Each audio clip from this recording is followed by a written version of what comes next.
ಕೊಡದೆ ಯಾರನ್ನೂ ಕಚ್ಚಿದೆ ನನ್ನ ಪಾಡಿ ನಾನು ಹೋಗ್ತಾ ಇದ್ದೆ. ಆದರೆ ಒಬ್ಬ ಇಂಥ ವ್ಯಕ್ತಿ ಅವನು ಕೀಟ್ಲೆ ಮಾಡಿ ನನ್ನ ಮೇಲೆ ಕಲ್ಲು ಹೊಡೆದು ನನ್ನ ಮೈಯಲ್ಲೆಲ್ಲ ಗಾಯಗಳು ಮಾಡಿ ರಕ್ತ ಸುರಿಯುವಂತೆ ಮಾಡಿದ. ಮಹಾಪ್ರಭು ಅವನಿಗೆ ಶಿಕ್ಷೆ ಕೊಡಬೇಕು ತಾವು ಅಂತಂದು. ಶ್ರೀರಾಮ ಆ ವ್ಯಕ್ತಿ ಯಾರು, ಪೋಲಿ ಹುಡುಗ ಅಂತಂದು ಅವನನ್ನು ಪತ್ತೆ ಹಚ್ಚಿ ಅರಮನೆಗೆ ಕರೆಸ್ತಾನೆ. ಶಿಕ್ಷೆ ಏನು ಕೊಡಬೇಕು ಅನ್ನೋ ವಿಚಾರದಲ್ಲಿ ಅವನು ನಾಯಿನೇ ಕೇಳ್ತಾನಂತೆ, ಏನು ಶಿಕ್ಷೆ ಕೊಡಬೇಕು ಅಂತ ನೀನು ಬಯಸ್ತೀಯ, ನೀನೇ ಹೇಳಪ್ಪ ಅಂತಂದು. ಅವನು ತಪ್ಪಾಗಿದೆ ಅಂತ ನನಗೆ ಮನವರಿಕೆ ಆಗಿದೆ, ಅವನು ಶಿಕ್ಷಾರ್ಹ, ಅವನು ಅಪರಾಧ ಮಾಡಿದ್ದಾನೆ, ಏನು ಶಿಕ್ಷೆ ಕೊಡಬೇಕು ಅಂತ. ಅದಕ್ಕೆ ನಾಯಿ ಹೇಳ್ತಂತೆ, ಮಹಾಪ್ರಭು ಇವನನ್ನು ಯಾವುದಾದ್ರೂ ಒಂದು ಮಠದ ಸ್ವಾಮಿಗಳನ್ನು ಹಿಂಗೆ ಮಾಡ್ರಿ ಅಂತ ಹೇಳ್ತಾನೆ.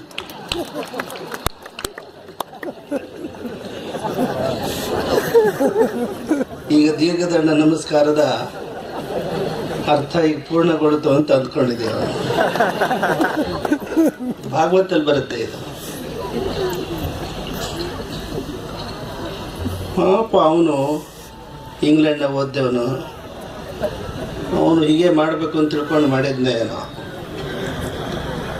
ಇದರ ಅರ್ಥ, ಮುಂದುವರೆದ ಅರ್ಥ ಏನು ಅಂದರೆ, ಆ ನಾಯಿ ಮಠಾಧಿಪತಿಗಳನ್ನೇ ಮಾಡುವ ಒಂದು ಮಠದ ಸ್ವಾಮಿಗಳು ಮಾಡು ಅಂತಂದಾಗ ಶ್ರೀರಾಮ ಕೇಳ್ತಾನೆ, ಎಲ್ಲ ನಮಸ್ಕಾರ ಮಾಡ್ತಾರೆ, ಅಡ್ಬಿಡ್ತಾರೆ, ಕಾಣಿಕೆ ಕೊಡ್ತಾರೆ, ಏನು ಶಿಕ್ಷೆ ಕೊಟ್ಟಂಗಾಗುತ್ತೆ? ಇಲ್ಲ ನೀನು ಮಾಡು ಅಂತ ಹೇಳ್ತಾನೆ ನಾಯಿ.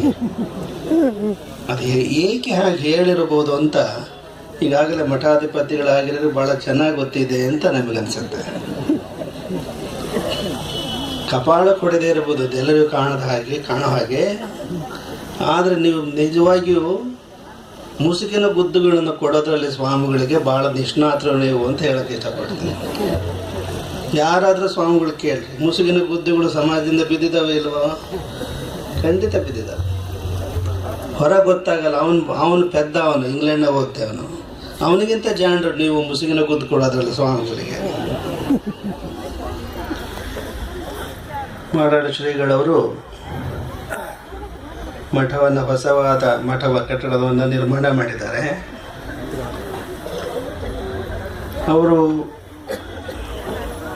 ಮೊದಲು ಸಮಾಜವನ್ನು ಕಟ್ಟಿ, ವೀರಶೈವ ಮಠಗಳ ಒಂದು ವಿಶೇಷತೆ ಅಂದರೆ ಸಮಾಜ ಸೇವೆ. ಅವರು ಈ ಮಠಕ್ಕೆ ಬಂದ ಮೇಲೆ ಅನೇಕ ವರ್ಷಗಳ ಕಾಲ ಸಮಾಜ ಸೇವೆಯನ್ನು ಮಾಡಿ ಶಿಷ್ಯರ ಬದುಕನ್ನು ಕಟ್ಟಿಕೊಟ್ಟು ನಂತರ ಮಠವನ್ನು ಕಟ್ಟಿದ್ದಾರೆ ಅನ್ನೋ ಕಾರಣಕ್ಕಾಗಿ ನಮಗೆ ಬಹಳ ಸಂತೋಷ ಆಗ್ತಾ ಇದೆ ಅದರ ಉದ್ಘಾಟನೆ ಮಾಡಿ. ವೈಯಕ್ತಿಕ ಸುಖಕ್ಕಿಂತ ಸಮಾಜದ ಸುಖ, ಸಮಾಜದ ಶ್ರೇಯಸ್ಸು ಅದು ಬಹಳ ಮುಖ್ಯ ಅಂತ ಪರಿಭಾವಿಸಿ ಮೊದಲು ಶಿಷ್ಯರ ಕಲ್ಯಾಣಕ್ಕಾಗಿ ಶ್ರಮಿಸಿ ನಂತರ ಮಠವನ್ನು ಅವರು ಕಟ್ಟಿರ್ತಕ್ಕಂಥದ್ದು ಪ್ರಶಂಸನೀಯ. ಮಠದ ಆಸ್ತಿ ಕಟ್ಟಡ ಅಲ್ಲ, ಜಮೀನು ಅಲ್ಲ. ಒಂದು ನಮ್ಮ ಕಣ್ಣೆದುರಿಗೆ ನಡೆದಂಥ ಒಂದು ಘಟನೆಯನ್ನು ನಿಮ್ಮೊಂದಿಗೆ ಹಂಚ್ಕೊಳ್ಳೋಕೆ ಬಯಸ್ತೇನೆ. ಭಾಳ ಹೊತ್ತಾಗಿದೆ, ಒಂದು ಕೆಲವೇ ನಿಮಿಷಗಳಲ್ಲಿ ಮುಗಿಸ್ಬಿಡ್ತೇನೆ. ನಿಮಗೆಲ್ಲ ಗೊತ್ತಿರೋ ಹಾಗೆ ಪ್ರತಿ ಸೋಮವಾರ ನಮ್ಮ ಮಠದಲ್ಲಿ ನಾವು ನಡೆಸ್ಕೊಂಡು ಬಂದಿರತಕ್ಕಂಥ ಸದ್ಧರ್ಮ ನ್ಯಾಯಪೀಠದ ಬಗ್ಗೆ ನಿಮಗೆ ಪರಿಚಯ ಇದೆ.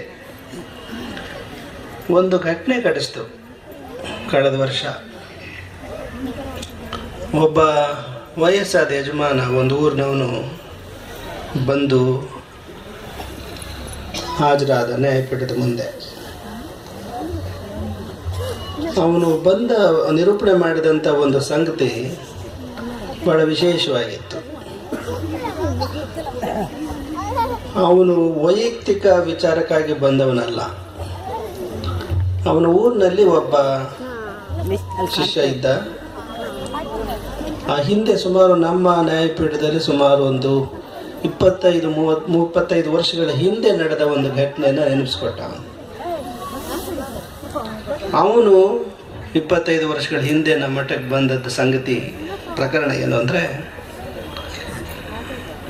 ಅವನು ಸಣ್ಣ ಹುಡುಗನಾಗಿದ್ದಾಗ ಭಾಳ ಓಡಾಡ, ಅವನು ಅಲ್ಲಿ ಇಲ್ಲಿ ತುಂಬ ತಿರುಗಾಡ್ತಾ ಇದ್ದ. ಅವರಪ್ಪನಿಗೆ ಆತಂಕ ಉಂಟಾಯಿತು, ಎಲ್ಲಿ ಮಗ ನನ್ನ ಆಸ್ತಿ ಕಳೆದು ಬಿಡ್ತಾನೋ ಅಂತ ಅವನಿಗೆ ಆತಂಕ ಉಂಟಾಗಿ, ಆಗ ನಮ್ಮ ಗುರುಗಳು ಲಿಂಗೈಕ್ಯ ಗುರುಗಳಾದಂಥ ಶ್ರೀ ಶಿವಕುಮಾರ ಶಿವಾಚಾರ್ಯ ಮಹಾಸ್ವಾಮಿಗಳ ಹತ್ರ ಬಂದು, ಬುದ್ಧಿ ನನ್ನ ಮಗ ಭಾಳ ಓಡಾಡ, ತುಂಬ ತಿರುಗ್ತಾನೆ, ತುಂಬ ಪೋಲಿ ಅಲ್ದಾಡ್ತಾನೆ, ಎಲ್ಲಿ ಆಸ್ತಿ ಕಳೆದು ಬಿಡ್ತಾನೋ ಅವನು ಆತಂಕ ಆಗಿದೆ, ಅದಕ್ಕೆ ತಾವು ಪರಿಹಾರ ಸೂಚಿಸಬೇಕು ಅಂತ. ಮತ್ತು ದೊಡ್ಡಗಳೆಲ್ಲ ಕೇಳಿ ಭಾಳ ಸುಲಭವಾದ ಪರಿಹಾರ ಅಂತಂದರೆ ಎಲ್ಲ ಆಸ್ತಿ ನಮ್ಮ ಹೆಸರಿಗೆ ಬರೆದು ಬಿಡು ಅಂತ. ಗುರುಗಳ ಹೆಸರಿಗೆ ಬರೆದು ಮತ್ತು ಅವನು ಮಾರಾಟ ಮಾಡೋಕ್ಕೆ ಬರಲ್ವಲ್ಲ. ಹೀಗಾಗಿ ಅವರಪ್ಪ ಗುರುಗಳ ಹೆಸರಿಗೆ ಆಸ್ತಿ ಬರೆದ್ಬಿಟ್ಟ. ಅವನು ಬಂದದ್ದು 25 ವರ್ಷದ ಹಿಂದೆ. ನಮ್ಮಪ್ಪ ಹೀಗೆ ಮಠಕ್ಕೆ ಆಸ್ತಿ ಬರೆದಿದ್ದಾನೆ, ಮಠಕ್ಕೆ ಗುರುಗಳಿಗೆ ಆಸ್ತಿ ಬರೆದದ್ದು ಸಹ ಜಮೀನು ಗುರುಗಳ ಹೆಸರಿಗೆ ಬರೆದಿದ್ರು, ನನ್ನ ಸ್ವಾಧೀನ ಅನುಭವದಲ್ಲಿದೆ, ನಾನೇ ಉಳುಮೆ ಮಾಡ್ತಾ ಬಂದಿದ್ದೀನಿ, ನನ್ನ ಹೆಸರಿಗೆ ತಾವು ಖಾತೆ ಮಾಡಿಕೊಡಿ ಅಂತ ಬಂದಿದ್ದ ಅವನು. ನಾವೆಲ್ಲ ಕಾಗದ ಪತ್ರಗಳು ನೋಡಿದಾಗ ಅವನೇ ಉಳುಮೆ ಮಾಡ್ಕೊಂಡು ಬಂದದ್ದು ನಿಜ ಅವರಪ್ಪನ ಕಾಲದಿಂದ. ಅದು ಅವರಪ್ಪ ಮಠಕ್ಕೆ ದಾನ ಬರದಂಥ ಆಸ್ತಿ ಅಲ್ಲ, ಅದು ಆ ಆಸ್ತಿಯನ್ನು ಉಳಿಸೋ ಸಲುವಾಗಿ ಗುರುಗಳು ಬರೆಸ್ಕೊಂಡಿದ್ದೆ ಹೊರತು ದಾನ ಬರೆಸ್ಕೊಂಡಿದ್ದಲ್ಲ ಅನ್ನೋದು ಮನವರಿಕೆ ಮಾಡಿಕೊಂಡು ನಾವು ಕೇಳಿದ ಪ್ರಕಾರ ಅವನ ಹೆಸರಿಗೆ ಸುಮಾರು 6 ಎಕರೆ ಬೆಲೆ ಬಾಳ್ತಕ್ಕಂಥ ತುಂಬ ಬೆಲೆ ಬಾಳ್ತಕ್ಕಂಥ ಆಸ್ತಿ ಅವನ ಹೆಸರಿಗೆ ವಾಪಸ್ಸು ನಮ್ಮ ಹೆಸರಿಗೆ ಬಂತು ದೊಡ್ಡ ಗುರುಗಳಿಂದ. ನಾವು ಅವನಿಗೆ ವಾಪಸ್ ರಿಜಿಸ್ಟ್ರ್ ಮಾಡಿಸ್ಕೊಟ್ವಿ. ಇತ್ತೀಚೆಗೆ ಆ ಊರಿನ ಯಜಮಾನ ಬಂದಾಗ ನಡೆದ ಪ್ರಕರಣ ಏನು ಅಂದರೆ, ತಾವೇನು 25 ವರ್ಷದ ಹಿಂದೆ ತಾವು ಆಸ್ತಿಯನ್ನು ಬರ್ಕೊಟ್ಟಿದ್ರಿ, ಆ ಚಂದ್ರಪ್ಪ ಅವನ ಮನೆ ತೀರ್ಕೊಂಡು ಹೋದ. ಅದ್ರ ಸಾಯಕ್ಕೆ ಮುಂಚೆ ಆ ಜಮೀನನ್ನು ತಮ್ಮ ಹೆಸರಿಗೆ ವಿಲ್ ಮಾಡಿ ಸತ್ತಿದ್ದಾನೆ, ಅದಕ್ಕೆ ಆ ವಿಲ್ ಪತ್ರ ತಮಗೆ ಒಪ್ಪಿಸ್ಲಿಕ್ಕಾಗಿ ಬಂದಿದ್ದೀನಿ ಅಂತ. ಆ ಮೂಲ ವಿಲ್ ಪತ್ರ ಇತ್ತಲ್ಲ, ಮರಣ ಶಾಸನ ಪತ್ರ, ಅದನ್ನು ಹಾಜರುಪಡಿಸ್ತಾರೆ. ನಾವು ಅದನ್ನು ನೋಡಿ ಮನಸ್ಸಿಗೆ ತುಂಬ ಒಂದು ಅವನ ಗುಪ್ತ ಭಕ್ತಿಗೆ ಮನಸ್ಸು ಕರಗ್ತು. ಆದರೂ ನ್ಯಾಯಪೀಠದ ಕೂತ್ಕೊಂಡಾಗ ನಾವು ವಿಚಾರ ವಿಮರ್ಶೆ ಮಾಡಬೇಕಾಗತ್ತೆ ಹೊರತು ಭಾವೋದ್ವೇಗಗಳಿಗೆ ಯಾವುದೇ ಪ್ರಕರಣಕ್ಕೆ ಸಂಬಂಧಪಟ್ಟ ಹಾಗೆ ಭಾವೋದ್ವೇಗಗಳಿಗೆ ಒಳಗಾಗಬಾರ್ದಾಗತ್ತೆ. ಅನೇಕರು ಬರ್ತಾರೆ, ದೂರ ತಗೊಂಡು ಬರ್ತಾರೆ, ತಮ್ಮನ್ನು ಸಿಕ್ಕಾಬಿಟ್ಟೆ ಬೈದ ಅಂತ ಹೇಳ್ತಾರೆ. ಆಯಿತು, ಅವ್ನು ಬೈದಾನೆ, ಹೌದೋ ಇಲ್ಲೋ, ನಿಂದೇನು ಹೇಳು, ನಿಂದೇನು ಸಮಸ್ಯೆ ಅಂತ. ಅವ್ನು ಬೈದ್ದಾನೆ ಅಂತ ಹೇಳಿದರೆ ನನಗೆ ವಿಶೇಷ ಗಮನ ಹರಿಸ್ತಾರೆ ಅಂತ ಅವನು ತಿಳ್ಕೊಂಡಿರ್ತಾನೆ. ನಾವು ವಿಚಾರ ಮಾಡಿದ್ವಿ, ಯಾಕೆ ಬರ್ದ ಅವನು ಹೆಂಡತಿ ಮಕ್ಕಳು ಇಲ್ವೇ, ಯಾಕೆ ಹೀಗೆ ಮಾಡಿದ ಅಂತ ನಾವು ಊರ ಹಿರಿಯರಿಗೆ ಒಂದು ನೋಟಿಸ್ ಕಳಿಸಿದ್ವಿ. ಊರ ಹಿರಿಯರೆಲ್ಲ ಬಂದರು. ಅವ್ರ ಜೊತೆಯಲ್ಲಿ ಒಬ್ಬ ಮಹಿಳೆ ಬಂದಿದ್ಲು. ಒಂದು 3-4 ವರ್ಷದ ಒಂದು ಪುಟ್ಟ ಹುಡುಗಿ ಇದ್ಲು. ಈ ಮಹಿಳೆ ಯಾರು ಅಂತ ಕೇಳಿದ್ವಿ. ಈ ಮಹಿಳೆ ಮತ್ತೆ ಯಾರು ಅಲ್ಲ, ಏನು ತಮಗೆ ಬಿಲ್ ಬರ್ದಾನಲ್ಲ ಚಂದ್ರಪ್ಪ, ಅವನ ಹೆಂಡತಿ ಅಂತ ಹೇಳಿದ್ರು. ಮತ್ತು ಹೆಂಡತಿ ಮಕ್ಕಳು ಇಟ್ಕೊಂಡು ನಮಗೆ ಯಾಕೆ ಅವನು ಚಂದ್ರಪ್ಪ ಬರ್ದ ವಾಪಸ್, ನಾವೇನೋ ಬರ್ಕೊಟ್ಬಿಟ್ಟಿದ್ವಿ ಅವನಿಗೆ, ಮತ್ತೆ ಯಾಕೆ ಬರ್ದ ಅವನು? ಇಲ್ಲ, ಅವನು ಕೊನೆಗಾಲದಲ್ಲಿ ಒಂದು 3-4 ವರ್ಷ ಗಂಡಿಗೂ ಹೆಂಡತಿಗೂ ಸರಿ ಇರಲಿಲ್ಲ. ಹೀಗಾಗಿ ಯಾರ್ದೋ ಮನೆಯಲ್ಲಿ ಅವನು ಊಟ ಮಾಡಿಕೊಂಡು ಹೇಗೋ ಜನ ನಡೆಸ್ದ, ಭಾಳ ಕಷ್ಟದಿಂದ ಕೊನೆ ಉಸಿರಾಡಿದ ಅಂತ ಹೇಳಿದರು. ಅದಕ್ಕೇನು ಬಯಸ್ತೀನಿ ನಮ್ಮಿಂದ ಅಂತ ಕೇಳಿದೆ ಊರು ಹಿರಿಯರನ್ನ. ಅದಕ್ಕೆ ಅವರು ಇಲ್ಲ, ತಮ್ಮ ಚಿತ್ತ, ತಾವೇನು ತೀರ್ಮಾನ ತಗೊಳ್ತಾರೆ ಅದು ಅಂತ. ಅವರ ಆಲೋಚನೆ ಇದ್ದದ್ದು ಹೆಂಡತಿ ಮೇಲಿನ ಸಿಟ್ಟಿಗೆ ಬರ್ತಾನೆ ಅಂತ, ಗುಪ್ತ ಭಕ್ತಿಯಿಂದ ಅಲ್ಲ, ಅವನು ಹೆಂಡತಿ ಮೇಲಿನ ಸಿಟ್ಟಿಗೆ ಬರ್ತಾನೆ ಅಂತ. ನಾವೆಲ್ಲ ವಿಚಾರ ವಿಮರ್ಶೆ ಮಾಡಿ ನಾವು ತೀರ್ಮಾನ ಮಾಡಿದ್ದೀವಿ. ಮಠದ ಆಸ್ತಿ ಶಿಷ್ಯರೇ ಹೊರತು ಈ ಜಮೀನು ಕಾಣಿಕೆ ಅಲ್ಲ. ಇದು ಮೊದಲೇ ತೀರ್ಮಾನ. ಎರಡನೇ ತೀರ್ಮಾನ, ಈ ಆಸ್ತಿಗೆ ಅವನ ದಿವಂಗತ ಚಂದ್ರಪ್ಪನ ಪತ್ನಿನೇ ಇದಕ್ಕೆ ಹಕ್ಕದಾರಳು. ಆದರೆ ಒಂದು ಷರತ್ತು, ಅವಳ ಕೈ ಹಿಡಿದು ನಿಂತಿರ್ತಕ್ಕಂಥ ಪುಟ್ಟ ಬಾಲಕಿ, 3 ವರ್ಷದ ಪುಟ್ಟ ಬಾಲಕಿದಳಲ್ಲ, ಆಕೆ ಪ್ರಬುದ್ಧಮಾನಕ್ಕೆ ಬರೋವರೆಗೂ, ಮೆಜಾರಿಟಿಗೆ ಬರೋವರೆಗೂ ಈ ಆಸ್ತಿಯನ್ನು ಪರಭಾರೆ ಮಾಡತಕ್ಕದ್ದಲ್ಲ ಅಂತ ಷರತ್ತನ್ನು ವಿಧಿಸಿ ಮತ್ತೆ ಆ ಮಹಿಳೆಗೆ ಆಸ್ತಿಯನ್ನು ಸ್ಥಿರೀಕರಿಸಿದ್ರು. ಆಕೆ ಹೆಸರಿಗೇ ಆಗೋ ಹಾಗೆ ಮಾಡಿಕೊಟ್ರು. ಈ ವಿಚಾರವಾಗಿ ನಾವು ನಮ್ಮ ಬಿಸಿಲು ಬೆಳೆದಂಗಳ ಅಂಕಣ ಬರ ಇದೆಯಲ್ಲ, ವಿಜಯ ಕರ್ನಾಟಕ, ಅದರಲ್ಲಿ ಪ್ರಸ್ತಾಪ ಬರೆದಿದ್ದೀವಿ. ಅದನ್ನು ಕೆಲವರು ಓದಿರ್ಬೋದು ನೀವು. ಅದನ್ನು ಓದಿದಂಥ ದೂರದ ಬೀದರ್ ಜಿಲ್ಲೆಯ ಜಿಲ್ಲಾ ನ್ಯಾಯಾಧೀಶರು ಅವರು ಸಂಜೆ ಫೋನ್ ಮಾಡಿದರು ನಮಗೆ. ತಾವು ತೆಗೆದುಕೊಂಡಂಥ ನಿರ್ಧಾರ, ತೀರ್ಮಾನ ಬಹಳ ಮನೆಮಿಡಿಯಂತಿದೆ, ಬಹಳ ಅಪರೂಪದ ತೀರ್ಮಾನ ತಾವು ಮಾಡಿರೋದು. ಅದು ತಮ್ಮನ್ನು ಅಭಿನಂದಿಸ್ಲಿಕ್ಕೆ ನಾನು ನ್ಯಾಯಾಧೀಶನಾಗಿ ಈ ಫೋನ್ ಮಾಡ್ತಾ ಇದ್ದೀನಿ ಅಂತ ಹೇಳಿದರು. ಅವರ ಮಾತುಗಳನ್ನು ಕೇಳಿ ಅದಕ್ಕೆ ನಾವು ಸಂತೋಷಪಟ್ಟು, ನಮ್ಮ ಒಂದು ಪ್ರಶ್ನೆ ಇದೆ, ನಿಮ್ಮನ್ನು ಕೇಳ್ಬೋದೇ ಅಂದರೆ ನ್ಯಾಯಾಧೀಶರನ್ನು, ಇದಕ್ಕೆ ಸಂಬಂಧಪಟ್ಟ ಹಾಗೆಯೇ ನಮ್ಮದೊಂದು ಅನುಮಾನ ಇದೆ, ಅದನ್ನು ನೀವು ಅದಕ್ಕೆ ಬಗ್ಗೆ ಕಾನೂನು ಏನು ಹೇಳುತ್ತೆ, ನೀವೇನು ಹೇಳ್ತೀರಿ ಕೇಳಬೇಕು ಅಂತ.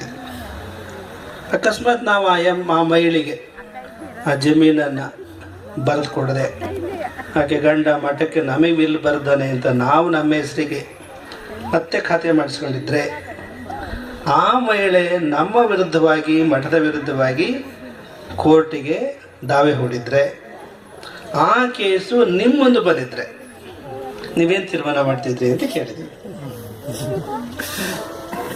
ನ್ಯಾಯಾಧೀಶರು ತಕ್ಷಣವೇ ಹೇಳಿದರು, ನಾನು ಅದನ್ನು ಡಿಸ್ಮಿಸ್ ಮಾಡ್ತಿದ್ದೆ ಆ ಮಹಿಳೆ ಕೇಸನ್ನು ಅಂತ ಹೇಳಿದರು. ಯಾಕೆ?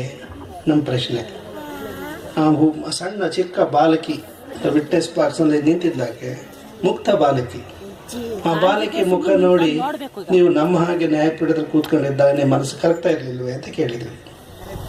ಅದಕ್ಕೆ ಅವ್ರು ಹೇಳಿದರು, ಬುದ್ಧಿ, ತಾವು ಧರ್ಮಪೀಠದಲ್ಲಿ ಕೂತ್ಕೊಂಡು ಏನು ಆಲೋಚನೆ ಮಾಡ್ತಿರೋ, ನಾವು ನ್ಯಾಯಪೀಠದಲ್ಲಿ ಕೂತ್ಕೊಂಡು ಹಾಗೆ ಮಾಡೋಕ್ಕಾಗಲ್ಲ ಅಂತ ಹೇಳಿದರು. ನಮ್ಮ ಆತ್ಮ, ನನ್ನ ಹೃದಯ ಏನು ಹೇಳುತ್ತೆ ಅಂತ ನಾನು ತೀರ್ಮಾನ ಬರೆಯೋಕ್ಕಾಗಲ್ಲ, ಕಾನೂನು ಏನು ಹೇಳುತ್ತೆ ಅಂತ ನೋಡಿ ನಾನು ತೀರ್ಮಾನ ಬರಿಬೇಕಾಗತ್ತೆ ಹೊರತು ನನಗೇನು ಅನಿಸುತ್ತೆ ಅಂತ ಹಂಗೆ ಬರೆಯೋ ಸ್ವಾತಂತ್ರ್ಯ ನನಗಿಲ್ಲ ಅಂತ ಹೇಳಿದರು. ಕಾನೂನು ಏನು ಹೇಳುತ್ತೆ?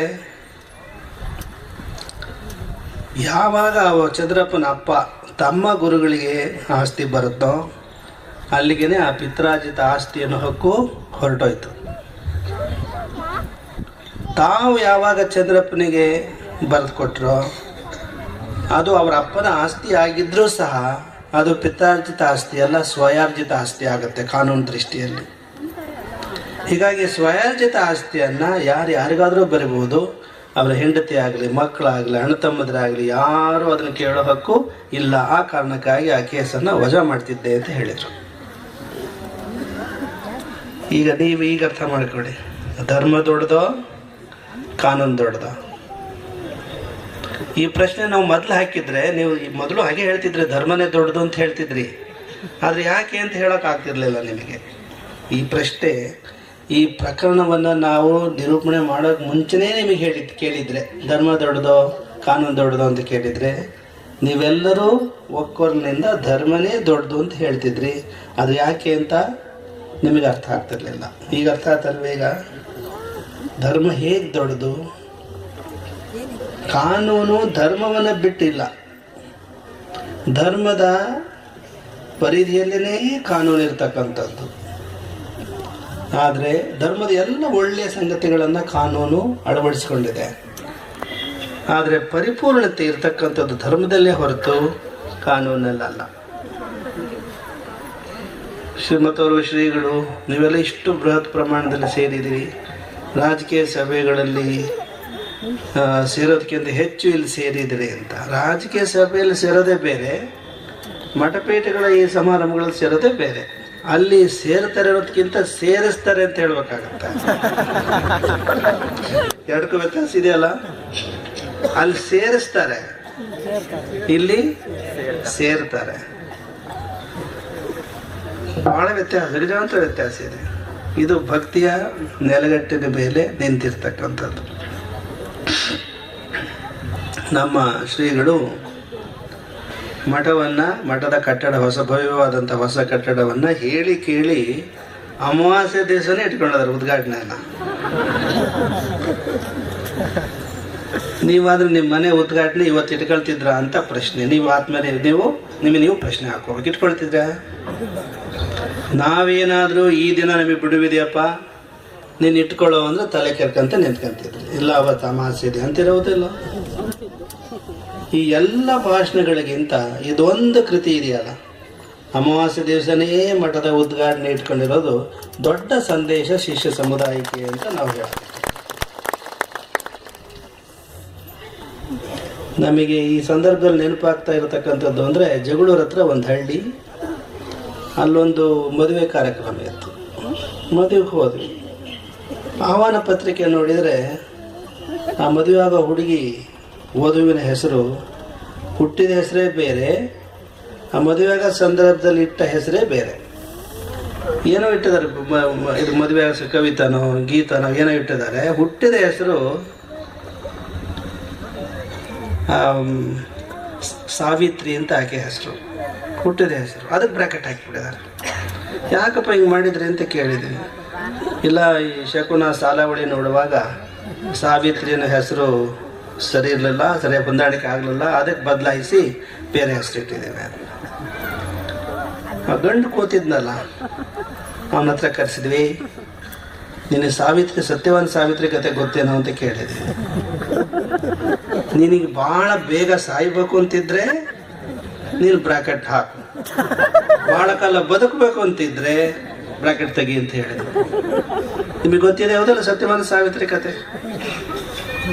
ಆಯುಷ್ಯ ಮುಗೀತು, ಅವನು ಅಲ್ಪ ಆಯುಷ್ಯ ಅಂತ ಹೇಳಿದ್ರು. ಅಪ್ಪ ಹೇಳಿದ್ರು, ಆಕೆ ಅವನ್ನೇ ನಾನು ಪ್ರೀತಿ ಮಾಡಿರೋದು, ಅವನ್ನೇ ಮದುವೆ ಆಗೋದು ಅಂತ ಹಠ ಹೇಳಿದ್ಲು ಸಾವಿತ್ರಿ. ಮದುವೆ ಆಯಿತು. ಸಾವು ಬಂದಾಗ, ಯಮ ಬಂದಾಗ ಅವನು ಹೇಳ್ಕೊಂಡು ಹೋಗ್ಲಿಕ್ಕೆ ಅಂತ ಅವನ ಜೊತೆಗೆ ಸಂವಾದ ಮಾಡಿ ತನ್ನ ಪಾತಿವ್ರತ್ಯದ ಬಲದಿಂದ ಆಕೆ ಬದುಸ್ಕೊಂಡ್ಲು ತನ್ನ ಗಂಡನನ್ನ. ಹಾಗೆ ಅವನಿಗೆ ಹೇಳಿದ ಮೇಲೆ ಅವನು ತಮ್ಮ ಆದೇಶ, ತಮ್ಮ ಅಪ್ಪಣೆಯಂತೆ ನಾನು ಬ್ರಾಕೆಟ್ ತೆಗೆದು ಅಂತ ಒಪ್ಕೊಂಡ. ಅದು ಹೆಂಡತಿ ಮೇಲೆ ಪ್ರೀತಿಯಿಂದ ತೆಗೆದು ಅನ್ನೋ ಅಥವಾ ಬದುಕೋ ಆಸೆಯಿಂದ ತೆಗೆದನೋ ಗೊತ್ತಿಲ್ಲ. ಅಂತ ಈಗ ಚೆನ್ನಾಗಿದ್ದಾನೆ. ಮಕ್ಕಳು ಯಾಗ ಹುಟ್ಟಿದಾವೆ ಅಂದ್ರೆ ಕರ್ರಗೆ ಹುಟ್ಟಿಲ್ಲ, ಕೆಂಪಿಗೆ ಹುಟ್ಟಿದಾವೆ. ತಿಳಿತೆ? ಅದು ನಿಮ್ದೊಂದು ಭ್ರಾಂತಿ. ಅದು ಸ್ವಾಮಿಗಳು ಇದನ್ನು ನಿವಾರಣೆ ಮಾಡ್ಲಿಕ್ಕೋ ಏನೋ. ಇವತ್ತು ಅಮಾವಾಸ್ಯೆ ದಿವಸನೇ ಮಠದ ಉದ್ಘಾಟನೆ ಇಟ್ಕೊಂಡಿರೋದು. ನಾಳೆ ನೀವೇನಾದರೂ ಒಂದು ನಿಮ್ಮ ಮನೆ ಇದ್ದೆ ಗುರುಗಳೇ ಮಠದ ಉದ್ಘಾಟನೆ ಅಮಾವಾಸ್ಯೆ ದಿವಸ ಮಾಡಿಸಿದ್ದಾರೆ, ನಾವ್ಯಾಕೆ ನಮ್ಮ ಅಮಾವಾಸ್ಯೆ ದಿವಸ ಇಟ್ಕೋಬಾರದು ಅನ್ನುವ ಜ್ಞಾನ ನಿಮ್ಮ ಮನಸ್ಸಿನಲ್ಲಿ ಉಂಟಾಗಲಿ ಅಂತ ನಾವು ನಿರೀಕ್ಷೆ ಮಾಡೋದು. ಮಾಡ್ತೀರ ನೀವು? ಕಷ್ಟ ಇದೆ. ಅವ್ರು ಸ್ವಾಮಿಗಳಪ್ಪ, ಅವ್ರಿಗೇನೂ ಆಗಲ್ಲ, ನಾವು ಸಂಸಾರಸ್ಥರು ಅಂತ ಮತ್ತೂ ನೀವು ರಾಗ ಹಿಡಿತೀವಿ ಅಲ್ಲ, ಮತ್ತು ರಾಗ ಹಿಡಿತೀವಿ. ಅದಕ್ಕೊಂದು ಆತ್ಮವಿಶ್ವಾಸ ಬೇಕು, ದೃಢವಾದಂಥ ನಂಬಿಕೆ ಬೇಕು, ಅಚಲವಾದಂಥ ವಿಶ್ವಾಸ ಬೇಕು. ಜೀವನದ ಪ್ರತಿಯೊಂದು ಗಳಿಗೆಯೂ ಭಾಳ ಅಪರೂಪದ ಗಳಿಗೆ. ಅದು ಕಳೆದು ಹೋದಂಥ ಸಮಯ ಮತ್ತೆ ಸಿಗೋಲ್ಲ. ಅದು ಹೋಯ್ತು, ಕಳೆದು ಹೋದದ್ದು. ಅದು ಕಳೆದು ಹೋದದ್ದು ಅಂತ ಆಗಬಾರ್ದು. ಅದು ಒಮ್ಮೆ ಈ ಭೂತ ಭವಿಷ್ಯ ವರ್ತಮಾನದ ಬಗ್ಗೆ ನಮ್ಮ ನಿವೃತ್ತ ನ್ಯಾಯಾಧೀಶರಾದಂಥ ಸುಪ್ರೀಂ ಕೋರ್ಟ್ ನ್ಯಾಯಾಧೀಶರು ಶಿವರಾಜ ಪಾಟೀಲ್ ಹೆಸರು ಕೇಳಿರ್ಬೋದು ನೀವು. ನಮ್ಮವರ ಯಾವುದೋ ಒಂದು ಕಾರ್ಯಕ್ರಮದಲ್ಲಿ ಅವರು ಭಾಗವಹಿಸಿದ್ರು. ಅವರು ಒಂದು ಒಳ್ಳೆಯ ಮಾರ್ಮಿಕವಾದ ನುಡಿಗಟ್ಟನ್ನು ಅವರು ಸಭೆಯಲ್ಲಿ ಪ್ರಸ್ತಾಪ ಮಾಡಿದರು.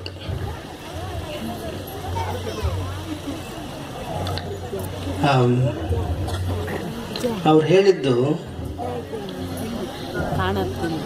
ಈ ಭೂತಕಾಲ ಇದೆಯಲ್ಲ, ಅಂದರೆ ಕಳೆದು ಹೋದಂಥ ದಿನ,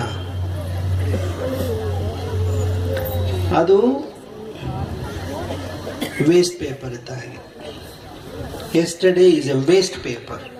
ನಿನ್ನೆ ಅನ್ನೋದು ಅದೊಂದು ವೇಸ್ಟ್ ಪೇಪರ್ ಇದ್ದ ಹಾಗೆ.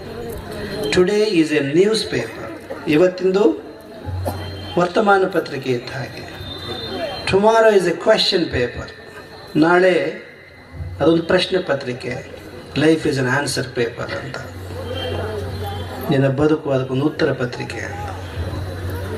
ಬಹಳ ಸ್ವಾರಸ್ಯಕರವಾಗಿದೆ. Yesterday is a waste paper, today is a newspaper, tomorrow is a question paper, life is an answer paper ಅಂತ.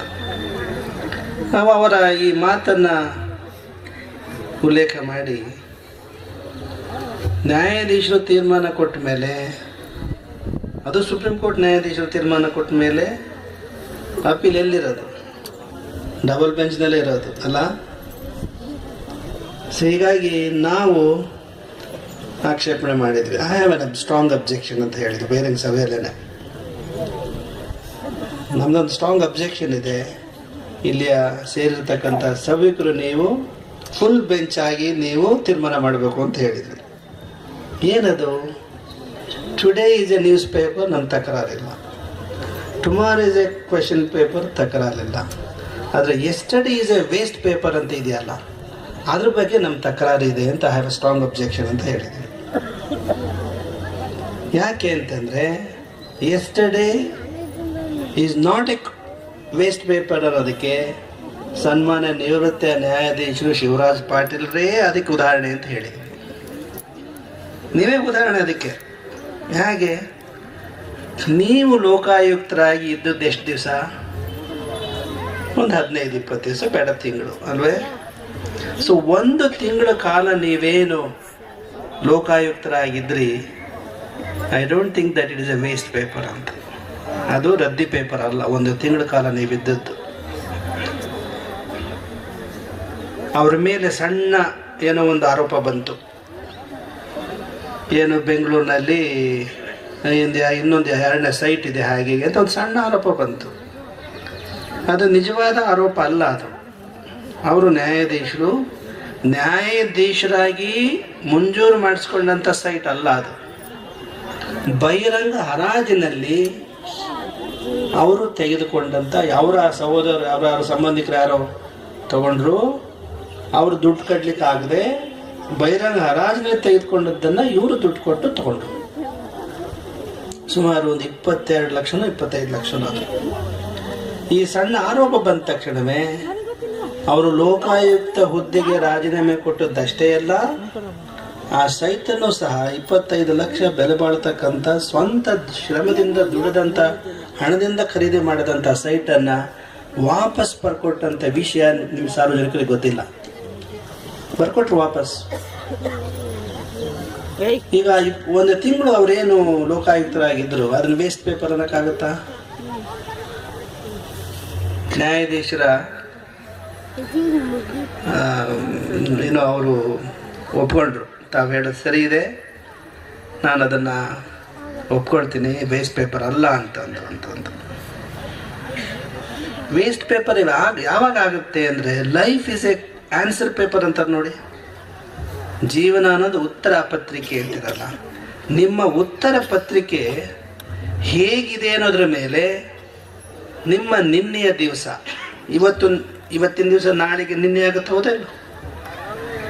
ಸೊ ನಿನ್ನೆಯ ದಿನಗಳು ನಿಮ್ಮ ಬದುಕಿನಲ್ಲಿ ವೇಸ್ಟ್ ಪೇಪರ್ ಹೌದೇ ಅಲ್ಲಿವೆ ಅನ್ನೋ ತೀರ್ಮಾನ ಆಗೋದು ನೀವು ಹೇಗೆ ಉತ್ತರ ಕೊಡ್ತೀರಿ ಬದುಕಿನ ಸವಾಲುಗಳಿಗೆ ಅನ್ನೋದ್ರ ಮೇಲೆ ನಿರ್ಧಾರ ಆಗುತ್ತೆ. ಸನ್ಮಾನ್ಯ ನ್ಯಾಯಾಧೀಶರು ನೀವು ಶಿವರಾಜ್ ಪಾಟೀಲ್ರಂತೆ ನೀವು ಸರಿಯಾದ ರೀತಿಯಲ್ಲಿ ನೀವು ಉತ್ತರ ಕೊಟ್ಟರೆ ನಿನ್ನೆಯ ದಿನಗಳು ಅವು ರದ್ದಿ ಪೇಪರ್ ಆಗಲಿಕ್ಕೆ ಸಾಧ್ಯ ಇಲ್ಲ. ವಿಶ್ವವಿದ್ಯಾಲಯಗಳಲ್ಲಿ ಪ್ರತಿಭಾನ್ವಿತ ವಿದ್ಯಾರ್ಥಿಗಳು ಯಾರಿರ್ತಾರೋ ಅವರ ಉತ್ತರ ಪತ್ರಿಕೆಗಳನ್ನು, ಒಂದು 10 ರ್ಯಾಂಕ್ ಹೋಲ್ಡರ್ಸ್ ಇರ್ತಾರಲ್ಲ, ಅವರ ಉತ್ತರ ಪತ್ರಿಕೆಗಳನ್ನು ಕಾಯ್ದಿರಿಸಿರ್ತಾರೆ. ಉಳಿದೆಲ್ಲ ಪತ್ರಿಕೆಗಳನ್ನು ಕೆಲವು ವರ್ಷಗಳ ನಂತರ ರದ್ದಿ ಪೇಪರ್ಗೆ ಹಾಕ್ತಾರೆ ವಿಶ್ವವಿದ್ಯಾಲಯದವರು. ಅದರೊಂದು 10 ಪ್ರತಿಭಾನ್ವಿತ ವಿದ್ಯಾರ್ಥಿಗಳ ಉತ್ತರ ಪತ್ರಿಕೆಗಳನ್ನು ಯೂನಿವರ್ಸಿಟಿಯಲ್ಲಿ ಪರೀಕ್ಷಾ ನಿಯಂತ್ರಣ ಕೊಠಡಿಯಲ್ಲಿ ಕಾಯ್ದಿರಿಸಿರ್ತಾರೆ. ಅಂತಹ ಕಾಯ್ದಿರಿಸಿದಂಥ ದಿನಗಳಾಗಬೇಕು ಅಂದರೆ ನಿಮ್ಮ ಉತ್ತರ ಸರಿಯಾಗಿರಬೇಕು. ನಿಮ್ಮ ಬದುಕು ಅಂತಹ ಆದರ್ಶದಿಂದ ಕೂಡಿರಬೇಕು. ಇಲ್ಲದೆ ಹೋದರೆ ಅದು ರದ್ದಿ ಪೇಪರ್ ಆಗುತ್ತೆ. ನಿಮ್ಮ ದಿನಗಳು ಹಾಗೆ ಆಗಬಾರದು. ಒಂದು ಸಣ್ಣ ಘಟನೆ, ಇತ್ತೀಚೆಗೆ ಒಂದು 3-4 ತಿಂಗಳ ಹಿಂದೆ ನಡೆದ ಘಟನೆ. ಇದು ದೊಡ್ಡ ವ್ಯಕ್ತಿಗಳು, ನ್ಯಾಯಾಧೀಶರದು, ಒಬ್ಬ ಸಣ್ಣ ಹಳ್ಳಿಯ ಮೇಷ್ಟ್ರದು, ವಯಸ್ಸಾದಂಥ ಪಾಪ ಬಡ ಮೇಷ್ಟ್ರು. ಅವ್ರು ಇತ್ತೀಚೆಗೆ ತೀರ್ಕೊಂಡು ಹೋಗಿದ್ರು. ಅವ್ರ ಸಮಾರತೆ ಕರೆಸಿದ್ರು. ಅವ್ರ ಮಗ ನಡೆದ ಒಂದು ಘಟನೆ ಹೇಳಿದ. ಆ ಮಗ ಒಂದೇನೋ ಒಂದು ಬಿಸ್ನೆಸ್ ಶುರು ಮಾಡಿದ್ನಂತೆ. ಒಂದು ಅಂಗಡಿ ಒಂದು ಬಾಡಿಗೆ ತಗೊಂಡು ಅದರಲ್ಲಿ ಏನೋ ಉದ್ದಿಮೆ ನಡೆಸ್ದೆ. ಒಂದು 3 ವರ್ಷ ನಡೆಸ್ದೆ. ಚೆನ್ನಾಗಿ ವ್ಯಾಪಾರ ಆಗ್ತಾ ಇತ್ತು. ಮತ್ತೆ 3 ವರ್ಷಕ್ಕೆ ಬಾಡಿಗೆ ದರ ಹೆಚ್ಚಿಸ್ಕೊಂಡು ಒಪ್ಪಂದ ಮಾಡಿಕೊಂಡು ಕರಾರು ಪತ್ರ ಮಾಡಿಕೊಂಡು ಮತ್ತೆ 3 ವರ್ಷಗಳ ಕಾಲ ಕರಾರು ಪತ್ರ ಮಾಡಿಕೊಂಡು ತನ್ನ ಅಂಗಡಿ ಮುಂದುವರಿಸ್ದ. ಆ ಹೊಸ ಕರಾರು ಪತ್ರ ಆಗ 1-2 ತಿಂಗಳಲ್ಲಿ ಇದ್ರ ಮಾಲೀಕ ಇದ್ನಲ್ಲ, ಅದಕ್ಕೆ ಏನಂತಾರೆ, ಅಂಗಡಿಗೆ ಏನಂತಾರೆ, ಅದಕ್ಕೆ ಶೆಡ್ ಏನಂತಾರೆ ಅದಕ್ಕೆ ಮಳಿಗೆ. ಆ ಮಳಿಗೆ ಮಾಲಕ ಏನಿದ್ದ ಅವನಿಗೆ ತನ್ನ ಮಕ್ಕಳಿಗೆ ಏನಾದರೂ ಮಾಡಬೇಕು, ವ್ಯಾಪಾರ ಹಚ್ಚಬೇಕು ಅಂತ ಅವನಿಗೆ ಮನಸ್ಸಾಯಿತು. ಇವ್ರು ಕೇಳ್ಕೊಂಡ, ವಾಪಸ್ ಬಿಟ್ಕೊಡಿ ಅಂತ. ಮೊನ್ನೆ ತಾನೇ ನೀವು ಮರು ಒಪ್ಪಂದ ಮಾಡ್ಕೊಂಡು ಬಾಡಿಗೆ ಹೆಚ್ಚಿಸ್ಕೊಂಡು ಬಾಡಿಗೆ ತೊಗೊಂಡಿದ್ರಿ, ಹೊಸ ಬಾಡಿಗೆನ. ನಾನು ಹೆಂಗೆ ಬಿಟ್ಕೊಡೋಕ್ಕಾಗಲ್ಲ ಅಂತ ಅಗ್ರಿಮೆಂಟ್ ಇದೆಯಲ್ಲ. ಆವಾಗ ಅವನು ಅವರಪ್ಪ ಏನು ಬಡ ಮೇಷ್ಟ್ರದಲ್ಲ, ನಮ್ಮ ಅಪ್ಪನ ಹತ್ರ ಹೋಗ್ತಾರೆ. ನಿಮ್ಮ ಮಗ ಬಿಟ್ಕೊಡ್ತಾಯಿಲ್ಲ, ಏನಾದರೂ ಮಾಡಿ ಬಿಡಿಸ್ಕೊಡ್ರಿ ಅಂತ. ಅವ್ರ ಮಗ ಹೇಳ್ತಾರೆ, ಏನಪ್ಪ ಔಸ್ಕೊಡೋದು ಅದು ಮಳಿಗೆ ಬಿಟ್ಕೊಟ್ಬಿಡು. ನಾನು ಹೆಂಗೆ ಬಿಟ್ಕೊಟ್ಟಿದ್ದಾನು, ಒಪ್ಪಂದ ಸಹಿ ಹಾಕಿದ್ದಾರೆ, ದುಡ್ಡು ತಗೊಂಡಿದ್ದಾರೆ, ಅಡ್ವಾನ್ಸ್ ತೊಗೊಂಡಿದ್ದಾರೆ, ಅದು ಹೆಂಗೆ ಬಿಟ್ಕೊಡ್ಲಿ, ಏನಾದರೂ ಬಿಟ್ಕೊಡ, ನಿಂದಲ್ಲ ಅದು ಆಸ್ತಿ ಅಂತ ಅಪ್ಪ. ಹಳೆ ಕಾಲದ ಮೇಷ್ಟ್ರು. ಆಯಿತು, ಅಪ್ಪನ ಮಾತು ಮೀರ್ಲಿಕ್ಕೆ ಅವನಿಗೆ ಇಷ್ಟ ಇಲ್ಲ ಮಗನಿಗೆ. ನನಗೊಂದು 15 ದಿವಸ ಟೈಮ್ ಕೊಡ್ರಿ, ಯೋಚನೆ ಮಾಡಿ ಹೇಳ್ತಾರೆ. ಆಯಿತು ಮಗನೇ ಅಂತ. ಮಾರನೇ ದಿವಸ ನೋಡ್ತಾನೆ ಅಪ್ಪ ಊಟ ಮಾಡ್ತಾ ಇಲ್ಲ. 15 ದಿವಸ ಟೈಮ್ ಕೊಟ್ಟಿದ್ದಾನೆ. ಆದರೆ 15 ದಿವಸ ಆಗೋ ತನಕ ನೀನು ಒಪ್ಪಿಗೆ ಕೊಡೋ ತನಕ ನಾನು ಊಟ ಮಾಡಲ್ಲ ಅಂತ ಅವನು. ತಗೋ, ನೀನು 15 ದಿವಸ ತಿಂಗಳು ತಗೋ, ಅದನ್ನು ವಾಪಸ್ ಕೊಡೋ ತನಕ ನಾನು ಊಟ ಮಾಡಲ್ಲ ಅಂತ ಅಪ್ಪ. ಈಗೇನು ಮಾಡ್ಬೇಕು ಮಗ? ಕರಾರು ಪತ್ರ ಆಗಿದೆ ಅಂತ ಕೋರ್ಟಿಗೆ ಹೋಗ್ಬೇಕು. ಅಪ್ಪ ಊಟ ಇಲ್ಲದೆ ಅವನು ನಲಗ್ತಾನೆ ಅಂತ ಹೇಳಿ ಬಿಟ್ಕೊಡ್ಬೇಕು. ಯಾವುದು ಸೂಕ್ತ? ಕಾನೂನು ಯಾವುದು? ಮತ್ತೆ ಇಲ್ಲಿ ಕಾನೂನು ಸೋಲುತ್ತೆ. ನನಗೆ ಜೀವ ಕೊಟ್ಟಂತ ಅಪ್ಪ ಈ ವಯಸ್ಸಿನಲ್ಲಿ ನನ್ನ ಕಾರಣಕ್ಕಾಗಿ ಅವನು ಅನ್ನ ಆಹಾರ ಬಿಟ್ಟು ಸಾಯಬಾರದು ಅನ್ನುವ ಒಂದು ಧರ್ಮ ಬುದ್ಧಿಯಿಂದ ಅವನು ಆ ಕರಾರ ಪತ್ರ ಎಷ್ಟೇ ಅಡ್ವಾನ್ಸ್ ಕೊಟ್ಟು ಬರೆಸ್ಕೊಂಡಿದ್ರು ಅದು ವಾಪಸ್ ಕೊಡ್ತಾನೆ. ಇದು ಕಾನೂನಲ್ಲಿ ಸಾಧ್ಯನೇ? ಇದು ನೀವು 2 ಘಟನೆ ಹೇಳಿದೇವಲ್ಲ, ನಮ್ಮ ಘಟನೆ, ನಮ್ಮ ನ್ಯಾಯಪೀಠದ್ದು ಮತ್ತು ಆ ಬಡ ಮೇಷ್ಟ್ರದ್ದು. ಈಗ ನಿಮಗೆ ನಿಮ್ಮ ವೈಯಕ್ತಿಕ ಬದುಕಿನಲ್ಲಿ ಇಂಥದ್ದೇನಾದರೂ ಸಂಘರ್ಷ ಉಂಟಾದರೆ ನೀವು ಧರ್ಮದ ಪ್ರಕಾರ ನಡ್ಕೊಳ್ತೀರೋ ಏನು ಕೋರ್ಟಿಗೆ ಹೋಗ್ತೀರೋ? ನಿಮ್ಮ ತೀರ್ಮಾನ. ಕೋರ್ಟಿಗೆ ಹೋಗೋದೇ ಜಾಸ್ತಿ ಅಲ್ಲ, ಹೌದೇ ಇಲ್ಲ? ಧರ್ಮದ ರೀತ್ಯ ನೀವು ನಡ್ಕೊಳ್ಳೋದನ್ನು ಕಲ್ತ್ಕೊಂಡ್ರೆ ಆಗ ಮಠ ಮಂದಿರಗಳು ಏನು ಇಲ್ಲಿ ಸ್ಥಾಪನೆ ಆಗಿವೆ ಅದು ಜನರ ಮನಸ್ಸಿನ ಮೇಲೆ ಬಹಳ ಪರಿಣಾಮ ಬೀರಿದೆ ಅಂತ ನಾವು ಅಂದ್ಕೋಬಹುದು. ಆ ರೀತಿ ನೀವು ನಡ್ಕೊಳ್ಳುವ ಪ್ರಾಮಾಣಿಕ ಪ್ರಯತ್ನವನ್ನು ಮಾಡ್ತೀರಾ ಅಂತಂದು ನಾವು ನಿರೀಕ್ಷೆ ಮಾಡ್ಬೋದೇ? ಆಸೆ ಇಟ್ಕೊಳ್ಬೇಕು, ನಿರೀಕ್ಷೆ ಇಟ್ಕೋಬೇಕು. ಮಾಡೋಲ್ಲ ಅಂತ ನಾವು ಅಂದ್ಕೊಂತ ಹೋಗ್ಬಾರ್ದು. ಇದ್ದಾರೆ ಮಾಡೋರಿದ್ದಾರೆ. ಇಲ್ಲದೆ ಹೋದ್ರೆ ಆ ಬಡಂಬೆ ಎಷ್ಟದು ಮಗ ಹೆಂಗೆ ನಡ್ಕೊಳ್ತಾ ಇದ್ದೆ, ಇಲ್ಲ ಅಂತ ಅಲ್ಲ. ಅಂಥ ವಾತಾವರಣ ಮೂಡಿಸ್ತಕ್ಕಂಥ ಹೊಣೆಗಾರಿಕೆ ಮಠಪೀಠಗಳ ಮೇಲಿದೆ. ನೀವೆಷ್ಟೇ ಮುಸುಕಿನ ಗುದ್ದೆಗಳನ್ನು ಸ್ವಾಮಿಗಳಿಗೆ ಕೊಟ್ಟರು ಅವರು ಮಾತ್ರ ನಿಮಗೆ ಒಳ್ಳೆಯದನ್ನೇ ಮಾಡ್ತಾರೆ ಹೊರತು ಕೆಟ್ಟದ್ದು ಮಾಡೋಲ್ಲ. ಒಬ್ಬ ಸನ್ಯಾಸಿ ಇದ್ದಂತೆ, ಒಬ್ಬ ಋಷಿ ಸನ್ಯಾಸಿ, ಗಂಗಾ ನದಿ ದಡದಲ್ಲಿ. ಅಲ್ಲೊಂದು ಚೇಳಿತ್ತು. ಆ ಚೇಳು ನೀರೊಳಗಿದ್ದನ್ನು ಅವನು ಹೊರಗೆ ಎತ್ತಿ ಹಾಕ್ತಾನೆ, ಮೆಟ್ಲ ಮೇಲೆ ಹಾಕ್ತಾನೆ. ಹೊರಗೆ ಎತ್ತಿ ಹಾಕಿದ ತಕ್ಷಣ ಕುಟುಕತ್ತಂತದು. ಕುಟುಕಿ ಮತ್ತೆ ನೀರೊಳಗೆ ಹೋಗುತ್ತೆ. ಮತ್ತೆ ಅವನು ಚೇಳನ್ನು ತೆಗಿತಾನೆ, ಮೇಲೆ ಇಡ್ತಾನೆ ಮೆಟ್ಲ ಮೇಲೆ, ಮತ್ತೆ ಹೋಗುತ್ತೆ. ಹೀಗೆ ಅದು ಕುಟುಕುತ್ತೆ. ಹೀಗೆ ಕುಟುಕೋದು ಅವನ ಮೇಲೆ ಎತ್ತದು ನಿರಂತರವಾಗಿ ಮುಂದುವರಿಯುತ್ತೆ. ಆಗ ಭಕ್ತರಿದ್ದರು ಕೇಳಿದೆ, ಸ್ವಾಮಿ ನಿಮ್ಮ ಕೈಯಲ್ಲೆಲ್ಲ ಕುಟುಕಿ ಆ ಚೇಳು ರಕ್ತಸ್ರಾವ ಆಗ್ತಾ ಇದೆ, ತಾವ್ಯಾಕೆ ಅದನ್ನ ವಿನಾಕಾರಣ ಮೇಲೆ ಎತ್ತಕ್ಕೆ ಹೋಗ್ತೀರಿ, ಯಾಕೆ ಬಿಡಬಾರದು, ಅದು ಕುಟುಕ್ತಾ ಇದೆಯಲ್ಲ ಅಂತ. ಅದಕ್ಕೆ ಅವ್ರು ಹೇಳಿದ್ರಂತೆ, ಕುಟುಕೋದು ಚೇಳಿನ ಮನಸ್ಥಿತಿ, ಅದನ್ನು ರಕ್ಷಣೆ ಮಾಡೋದು ಮರುಗೋದು ನನ್ನ ಕೆಲಸ ನಾನು ಮಾಡ್ತಿದ್ದೀನಿ, ಅದ್ರ ಸ್ವಭಾವ ಅದು ಬಿಡ್ತಾ ಇಲ್ಲ, ನನ್ನ ಕೆಲಸ ನಾನು ನಿಲ್ಸಕ್ಕಾಗಲ್ಲ ಅಂತ ಹೇಳಿದ್ರಂತೆ. ಈ ಮಾನವೀಯ ಧರ್ಮ ಇಟ್ಕೊಳ್ಬೇಕಾದ್ದು ಬಹಳ ಅತ್ಯವಶ್ಯಕ. ಮನುಷ್ಯ ತುಂಬ ಸ್ವಾರ್ಥಿ ಆಗ್ತಾ ಇದ್ದಾನೆ, ಬಹಳ ಸ್ವಾರ್ಥಿ ಆಗ್ತಾ ಇದ್ದಾನೆ. ಒಮ್ಮೆ ಒಂದು ಮೀನು, ಮರಿ ಮೀನು ತಾಯಿ ಮೀನನ್ನು ಕೇಳ್ತಂತೆ, mummy tell me, why should we live in the waters in the sea, why can't we live on earth ಅಂತ. ನಾವು ಈ ನೀರೊಳಗೆ ಸಮುದ್ರದಲ್ಲಿ ಯಾಕೆ ವಾಸವಾಗಿರಬೇಕು, ಮನುಷ್ಯರಂಗೆ ನಾವ್ಯಾಕೆ ಭೂಮಿ ಮೇಲೆ ವಾಸ ಮಾಡೋಕ್ಕಾಗಲ್ಲ ಅಂತ ಮರಿ ಮೀನು ಕೇಳ್ತಂತೆ. ಅದಕ್ಕೆ ತಾಯಿ ಮೀನು ಹೇಳ್ತಂತೆ, look my dear son, earth is not meant for fish, earth is not meant for fish, it is meant for selfish ಅಂತ ಹೇಳ್ತಾರೆ. ಭೂಮಿ ಇರೋದು ಫಿಶ್ಗಳಿಗಲ್ಲ, ಯಾರಿಗೆ? ಸೆಲ್ಫಿಶ್ಗಳಿಗೆ ಅಂತ. ಸೆಲ್ಫಿಶ್ ಅಂದರೆ ಸ್ವಾರ್ಥಿಗಳಿಗೆ ಭೂಮಿ ಇರೋದು. ಫಿಶ್ ಇಂಗ್ಲೀಷ್ನಾಗೆ ಹೇಳಬೇಕು, ಕನ್ನಡದ ಹೇಳಿದ್ರೆ ಸ್ವಾರಸ್ಯ ತಪ್ಪುತ್ತೆ. Earth is meant for not for fish but for selfish ಅಂತ. ಆದ್ರೆ ಇವತ್ತಿನ ಸಮಾರಂಭ ನೋಡಿದ ಮೇಲೆ ಎಷ್ಟೊಂದು ಜನ ನೀವು ಸನ್ಮಾನಿತರಾದ್ರೆ ನೀವು ಸೆಲ್ಫಿಶ್ ಅಲ್ಲ ಅನ್ನೋದನ್ನ ಇವತ್ತಿನ ಸಭೆ ಸಾಬೀತು ಮಾಡಿಕೊಟ್ಟಿರೋದು ನಮಗೆ ತುಂಬ ಸಂತೋಷ ಉಂಟು ಮಾಡಿದೆ. ಸ್ವಾಮಿಗಳೆಲ್ಲರದು ಅವ್ರ ಅಕೌಂಟ್ ಬರೆದಿಟ್ಟಿದಾರೋ ಇಲ್ಲ ಗೊತ್ತಿಲ್ಲ, ಅವ್ರ ಮನಸ್ಸಿನಲ್ಲಿ ಯಾರ್ಯಾರು ಕಬ್ಬಣ ಕೊಟ್ಟರು, ಯಾರು ಸಿಮೆಂಟ್ ಕೊಟ್ಟರು, ಯಾರು ಇಟ್ಟಿಗೆ ಕೊಟ್ಟರು, ಯಾರು ಕಲ್ಲು ಕೊಟ್ಟರು, ನೀವು ಯಾರ್ಯಾರು ಕೂತ್ಕೊಂಡು ಅವರೆಲ್ಲ ಹಿಸಾಬ್ ಕಿತಾಬ್ ಬರೆಸ್ತಾರೆ ಅಂತ ಕಾಣುತ್ತೆ. ಎಲ್ಲ ಅವ್ರ ತಲೆಗೆ ಇದೆ, ಇವ್ರು ಇಂತಿಂಥದ್ದು ಮಾಡಿದ್ರು, ಬಟ್ ದೊಡ್ಡ ಪ್ರಮಾಣದಲ್ಲೇ ಮಾಡಿದ್ದೀವಿ. ಇದು ನಿಜವಾದ ಒಂದು ದಾನ. ಇದು ಆತನ ಆರಂಭದಲ್ಲಿ ಉಪನ್ಯಾಸಕರು ಹೇಳಿದ್ರಲ್ಲ, ಯೋಗೀಶ್ವರು ಕಾಯಕ ಯಾವುದಪ್ಪ ಕಾಯಕ? ಬಂದಂಥ ದುಡಿಮೆಯಲ್ಲಿ ಸ್ವಲ್ಪ ಭಾಗವನ್ನು ಸಮಾಜಕ್ಕೆ ಸದ್ವಿನಿಯೋಗ ಮಾಡ್ತೀವೋ ದಾಸೋಹ ಭಾವದಲ್ಲಿ, ಅದು ಕಾಯಕ ಆಗತ್ತೆ. ಅದಕ್ಕೆ ನಾವು ಹಿಂದೆ ಲೇಖನ ಒಂದು ಬರೆದಿದ್ದೀನಿ, ಓದಿದ್ರೆ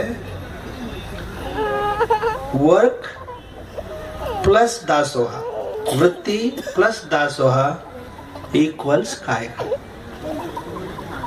ಯಾವುದರಲ್ಲಿ ದಾಸೋಹ ಭಾವ ಇರುತ್ತೋ ಅದು ಆ ವೃತ್ತಿ, ಅದು ಕಾಯಕ ಅಂತ ಅನ್ಸ್ಕೊಳ್ಳುತ್ತೆ. ಯಾವುದ್ರಲ್ಲಿ ದಾಸೋಹ ಭಾವ ಇರೋದಿಲ್ವೋ ಅದು ಕಾಯಕ ಅನ್ಸ್ಕೊಳ್ಳಲ್ಲ, ಅದೊಂದು ಪ್ರೊಫೆಷನ್ ಅಷ್ಟೇ, ಅದು ದುಡಿಮೆ ಅಷ್ಟೇ. ಅದು ನಮಗೆ ತುಂಬ ಸಂತೋಷ. ಈಗ 3 ಗಂಟೆ ಆಗಿದೆ, ಹೆಚ್ಚು ಮಾತಾಡಬಾರ್ದು, 5 ನಿಮಿಷ ಮುಗಿಸ್ಬೇಕು ಅಂದರೂ ಕೂಡ ನೀವು ಸುಮ್ಮನೆ ಕೂತ್ಕೊಂಡು ಮತ್ತೆ ಹಾಲು ಹಿಂಡ್ಕೊಂಡೇ ಹಿಡ್ಕೊಳ್ತೀವಿ. ಬದ್ರೆ ಬಿಡ್ಬೋದಪ್ಪ, ಹೌದಿಲ್ಲ? ನಾವು ಒದಿತೈತೆ ಅಂದಲೂ ಕೂಡ ಕೆಲವರು ಗೂಟ ಹಾಕಿ ಕಾಲಿಗೆ ಏನೋ ಹಾಕ್ತಾರಲ್ಲ, ಬಡಿದಾಗೆ ಹಾಲು ಹಿಂಡ್ಕೊಂತಾರೆ. ನೀವು ಸುಮ್ಮನೆ ಕೂತಿದ್ರೆ ನಾವು ಹೇಳಬೇಕಾಯ್ತು. ನಿಮಗೊಂದು ಆ ಒಂದು ಆಸೆನೂ ಇದೆ, ನಿಮಗೆ ಕೇಳಬೇಕು ಅನ್ನೋ ಒಂದು ತುಡಿತಾ ಇದೆ ನಿಮಗೆ.